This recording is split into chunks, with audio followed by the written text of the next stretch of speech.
اعوذ باللہ من الشیطان الرجیم بسم اللہ الرحمن الرحیم الحمد للہ وحدہ والصلاة والسلام علی من لا نبی بعدہ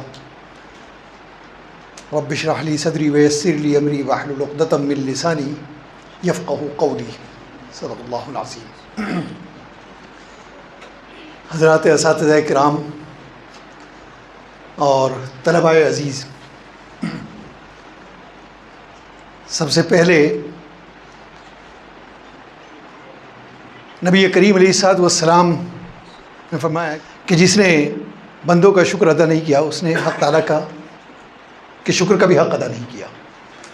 چنانچہ اس تناظر میں میں اپنی طرف سے تمام اساتذہ کرام اور تمام حاضر طلباء عزیز کی جانب سے ڈاکٹر مرزا عبداللہ صاحب کا میں تہ دل سے شکریہ ادا کرتا ہوں کہ جنہوں نے بہت اپنا قیمتی وقت اور ایک نیا اور بہترین تجربہ طلباء کو حاصل ہوا، اور انشاءاللہ اس کے فوائد اور اس کے نتائج بڑے روشن اور بہت بہتر انداز میں آپ کے سامنے مستقبل میں آئیں گے انشاءاللہ۔ جہاں تک اس موضوع کا تعلق ہے، علم نفسیات میں شخصیت کا موضوع جو ہے وہ دلچسپ بھی ہے اور بہت اہم بھی ہے۔ اسی لیے اگر یہ کہا جائے کہ شخصیت کی کوئی جامع ایسی تعریف، جامع اور معنی تعریف ہو کہ جس کو ہم یہ کہہ سکیں کہ یہ آخری ہے، اس میں کوئی حذف و اضافے کی گنجائش نہیں ہے، تو ایسی کوئی تعریف نہیں ہے۔ اس لیے کہ یہ موضوع جو ہے اس قدر ہمہ جہت ہے، ہمہ پہلو ہے، ہمہ رخ ہے، ہمہ گیر ہے کہ اس کو ہم کسی ایک عنوان میں محصور نہیں کر سکتے، بلکہ اس کو اگر عام الفاظ کے اندر یا کہیے کہ سادہ الفاظ کے اندر ہم یہ کہیں کہ یہ انسان کی شخصیت کا تعارف اگر کرائیں تو یہ کہہ سکتے ہیں کہ انسان کا ظاہر، اس کا باطن، اس کی اکتسابی اور غیر اکتسابی قوتوں کی اور اس کی خصوصیات کا مجموعہ ہے جس کو ہم شخصیت سے تعبیر کرتے ہیں۔ مثال کے طور پر آپ یہ سمجھیں کہ اگر آپ کسی کا تعارف کرائیں کہ فلاں شخص کیسا ہے، آپ سے رائے لیں، تو آپ کے ذہن میں اس شخص کا جو تصور ہے وہ آپ کیسے ڈیلیور کریں گے، کیسے بتائیں گے آپ اس کو، سوائے اس کے کہ آپ چند خصوصیات بیان کریں گے، اوصاف بیان کریں گے۔ مثلا کہیں کہ بہت ایماندار ہے، وقت کا پابند ہے، لائق ہے، فائق ہے، لیکن آپ خود بھی مطمئن ہوں گے آپ نے شخصیت کا پورا تعارف کرایا نہیں، کیونکہ نہ کرایا جا سکتا۔ اسی طرح سے شخصیت سازی ہے کہ وہ دراصل ہمارے ظاہری، باطنی، جسمانی، شعوری جو اوصاف ہیں یا ہمارے رویے ہیں یا ہمارا برتاؤ ہے دوسرے کے ساتھ میں، اس کا ایک جامع عنوان وہ شخصیت سازی ہے، اس کو ہم شخصیت سازی سے تعبیر کریں گے۔ یہ موضوع کوئی نیا نہیں ہے، بلکہ اس کے اصل ماخذ اور وہ کلام اللہ اور سنت رسول اللہ کے اندر موجود ہے۔ مثال کے طور پر نبی کریم علیہ الصلوۃ والسلام کے جو وظائف نبوت تھے وہ 4 حصوں میں تقسیم کیے گئے۔ یتلو علیہم آیاتی ویزکیہم ویعلمہم الکتاب والحکمہ۔ تو یتلو علیہم کہ اللہ کی وحدانیت پر اس پر دلائل قائم کر کے سامنے والے کو، مخاطب کو مطمئن کرنا۔ تفصیل اس کی بہت ہے، گویا اجمالاً ہم یہ کہ جب ذہن ہمارا مطمئن ہو گیا اللہ کی وحدانیت پر، تو اب دوسری ضرورت کس بات کی پڑے گی؟ دوسری ضرورت پڑے گی کہ قلب کی صفائی، کیونکہ علم ایک پاک چیز ہے، اللہ کی صفت ہے، تو وَيُزَكِّيهِمْ قلب کی صفائی ہوگی، تبھی تو اس کے اندر آپ وہ ڈالیں گے۔ پھر وَيُعَلِّمُهُ الْكِتَابَ، اب وہ جو اصل مقصد ہے، مقاصد شریعت، احکام اور عبادات، معاملات، وہ بہت ساری چیز، وہ سب، اور اس کے نتیجے میں آخری جو مرحلہ آئے گا وہ ہے حکمت کا، کہ حکمت کیسے پیدا ہوگی۔ تو تزکیہ نفس جو ہے کردار سازی جو ہے، شخصیت سازی جو ہے، وہ ہمیں کہاں سے ملی؟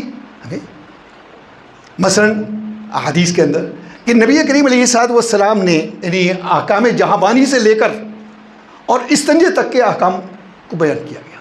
یہ شخصیت سازی تو ہے کہ ہمیں ہر چیز بتائی گئی. آپ نے جو اپنا تعارف کرا کہ انما بعثت معلما، کہ میں معلم بنا کر بھیجا گیا کہ، اور انما بعثت لاتمم مکارم الاخلاق، کہ صرف علم سے کام نہیں چلے بلکہ جب تک کہ اخلاق تزکیہ نفس نہ ہو، تزکیہ ہو. یہی تسلسل اب آپ دیکھیے مدارس ہیں، یہ علم کا گہوارہ ہے. اس کے بعد یہ عارفین اور صوفیاء کی خانقاہیں ہیں، وہ تزکیے کے دانشگاہیں ہیں.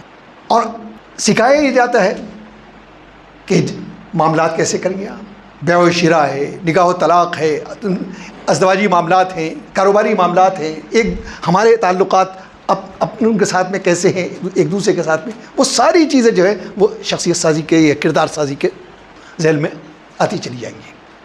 تو گویا اس فن سے تو ہم واقف ہیں، ہم تو بچپن سے پڑھتے چلے آ رہے ہیں اس کو.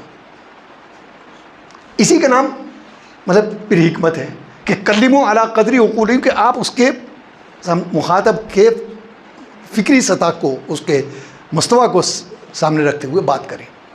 مثال کے طور پر میں آپ کو 2 واقعے بتاتا ہوں. بانی دارالعلوم دیوبند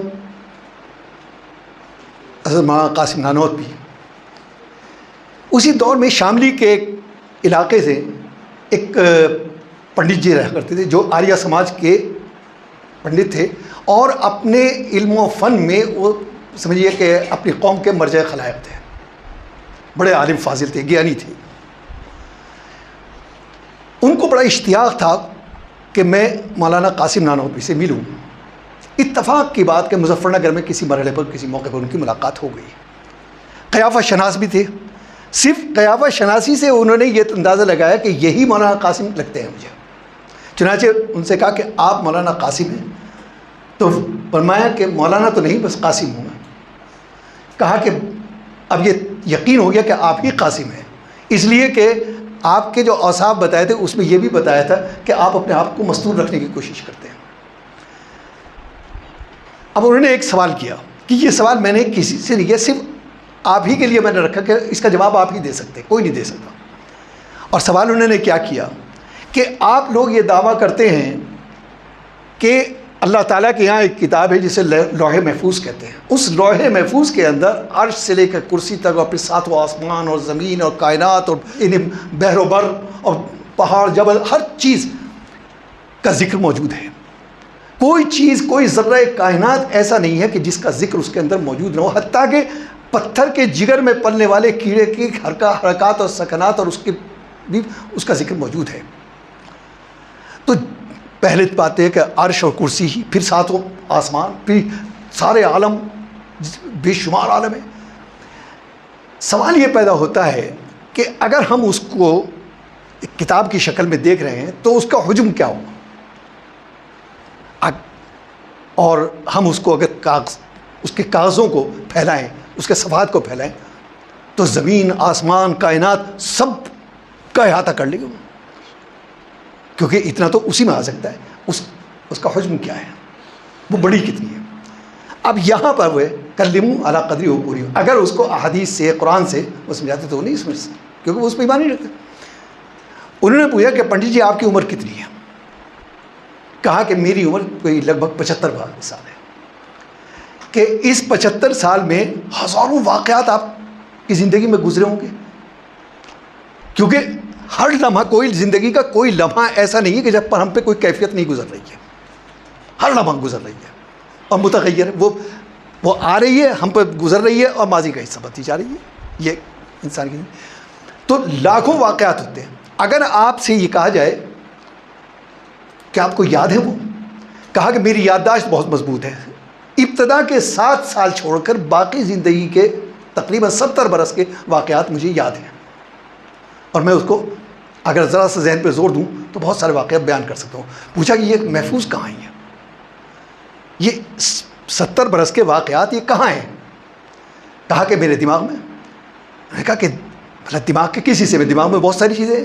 دماغ میں قوت عقل بھی ہے، علم بھی ہے، قوت شامہ بھی ہے، سماعت بھی ہے. سب کہا کہ بس میں تو اتنا جانتا ہوں کہ دماغ میں میرے محفوظ ہیں. انہوں نے کہا ہم بتا دیتے ہیں کہ دماغ کا جو پچھلا حصہ ہوتا ہے یہ تاریک حصہ کہلاتا ہے، اور یہاں انسان کا وہ محافظ خانہ ہے کہ جس میں اس کی ساری یادداشتیں جو ہے وہ محفوظ ہوتی ہے، اور وہ ایک باریک رگ کی شکل میں. میں اس پیشے کا ماہر نہیں ہوں، لیکن جو میں نے سنا ڈاکٹروں سے یا اس کے ماہرین سے، متخصصین سے، وہ یہ کہ وہ ایک رگ کی شکل میں ہے، اور وہ کہلاتا ہے قطب خانہ یا محافظ خانہ، کہ انسان کی ساری یادداشتیں وہاں جو اس میں ذرا سی کمی آ جائے، مڑ جائے، گڑھا لگ جائے، تو وہ انسان کی ساری یادداشت اسی طرح سے ختم ہو جائے، جیسے ڈاکٹر صاحب اس پہ سے صاف کر دیتے ہیں. اسے کہتے ہیں انزائمر. انہوں نے کہا یادداشت کا. تو جب آپ کی 70 برس کی یادداشت باریک سے بال سے زیادہ باریک رگ کے اتنے سے حصے میں ہے، تو وہ جو خالق کائنات ہے کہ جس نے سارے، اس کی لوح محفوظ کے لیے کتنی جگہ چاہیے؟ یہ اسے کہتے ہیں الحکمہ. یتلو علیہم آیات ہی، اس کے بعد دوسرا مرحلہ ویزکیہم ویعلمہم الکتاب، اور قرآن نے بہت ساری جگہ پر متعدد وَأَحْسِن كَمَا أَحْسَنَ اللَّهُ إِلَيْكَ وَلَا تَبْغِ الْفَسَادَ فِي الْأَرْضِ. وہ ایک سبق ہے زندگی کا کہ اپنی ہر ادا کے اندر حسن پیدا کرو. حسن پیدا کرنے کا نام ہی تو تزکیہ ہے، اور وہ حسن پیدا کرنے کی پریکٹس کرائی جاتی ہے. ابھی ڈاکٹر صاحب نے جو کچھ وہ آپ جانتے تھے، اس کو مرتب انداز سے اس کے اندر حسن کیسے پیدا کیا جائے گا وہ ڈاکٹر صاحب نے آپ کو بتایا. یا ایسی ہی بہت ساری آئے، ادعو الی سبیل ربک بالحکمت والموعظۃ الحسنۃ وجادلہم باللتی ہی احسن. منفی اور مثبت دونوں، کہ اگر مثبت انداز ہوگا تو کیسے؟ ادعو الی سبیل ربک بالحکمت والموعظۃ، اور پھر آگے وجادلہم باللتی ہی احسن، وہاں بھی یہ تزکیہ نفسی تھی. تو گویا ہم اس فن سے تو واقف ہیں، اب اس کو ذرا مرتب انداز سے اور ان چیزوں کے نفسیات کے اندر یورپ میں فرائڈ کو اس کا بابا آدم سمجھا جاتا ہے کہ نفسیات کا وہ بابا آدم ہے. لیکن نفسیات کے اصل ماہرین تو وہ صوفیاء عارفین ہیں جو خانقاہوں کے اندر بیٹھے ہیں، جو ایک باریکی کو پر نظر رکھتے ہیں، پھر اس کی اصلاح کرتے ہیں. تو گویا مناسبت مدرسوں سے پیدا ہوتی ہے. تزکیہ نفس، کردار سازی، شخصیت سازی جو ہے وہ خانقاہوں کے اندر پیدا ہوتی ہے. اب اس کو مرتب انداز، وہ کیا ہے مرتب انداز؟ کہ بہت ساری چیزیں ہوتی ہیں بڑی غیر اہم سی ہوتی ہیں، ہم اس کو دیکھتے ہیں اور دیکھ کے نظر انداز کر کے چلے جاتے ہیں، ہمارے ذہن میں بھی نہیں آتی کہ یہ کوئی، لیکن بعض دفعہ بہت معمولی چیز جو ہے اور بہت بڑا نتیجہ ظاہر کرتی ہے اسے. مثال کے طور پر آپ یہ نہیں ہے کہ کسی کا قتل ہو گیا، اب وہاں پر جو تفتیش کرنے والی ٹیم آتی ہے پولیس کی، وہ ثبوت تلاش کرتی ہے. اب وہ ثبوت بظاہر ہے کوئی یہ تو نہیں ہے کہ کوئی اس نے فوٹو رکھا ہوا ہے، یا وہاں معلوم ہوا کہ وہ بال کا ٹکڑا ملا، سگریٹ کا کوئی ٹوٹا مل گیا، اس نے اندازہ لگایا کہ اس کا مطلب ہے کہ وہ بال کا ملا، اور کوئی چیز ایسی یعنی جس کی بادی نظر میں کوئی اہمیت ہی نہیں ہے، لیکن اس سے نتیجہ کیا نکلا؟ نتیجہ یہ نکلا کہ وہ مقصد تک پہنچنے کے لیے تو یہ دراصل یہ وہ چیزیں تھیں جو ہماری نظروں سے میں تھی، جو ڈاکٹر صاحب نے بیان کی. اب بیان کرنے کے بعد ہمیں یہ بتایا کہ ان چیزوں کو جس کے ہم غیر اہم سمجھ کے آگے نکل جاتے ہیں، یہ بہت اہم ہے، یہ زندگی کے اندر اس قدر اہمیت رکھتی ہے کہ جب آپ عملی زندگی کے اندر آئیں گے تو تب آپ کو یہ احساس ہوگا کہ ڈاکٹر صاحب نے جو ہمیں بتایا تھا، جس کو ہم بہت معمولی سی چیز سمجھا کرتے تھے، وہی وہ نتائج تک پہنچنے کا وسیلہ بنی ہے. اسی کا نام ہے شخصیت سازی، اور اسی کا نام ہے کردار سازی.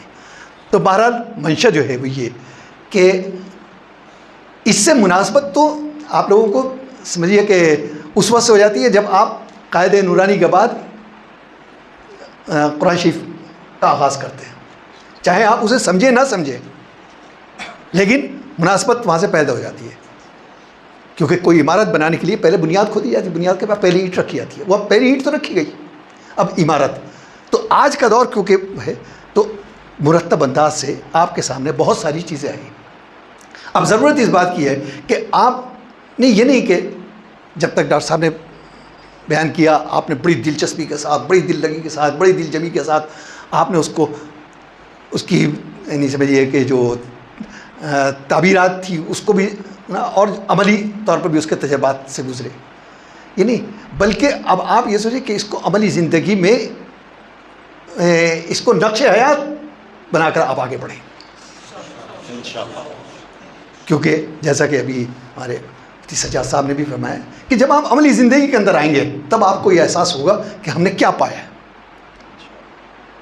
تب آپ کو قدر ہوگی، آپ ڈاکٹر صاحب کو یاد کریں گے، یاد تو اب بھی کریں گے انشاءاللہ بھولنے کے تو کبھی نہیں انشاءاللہ.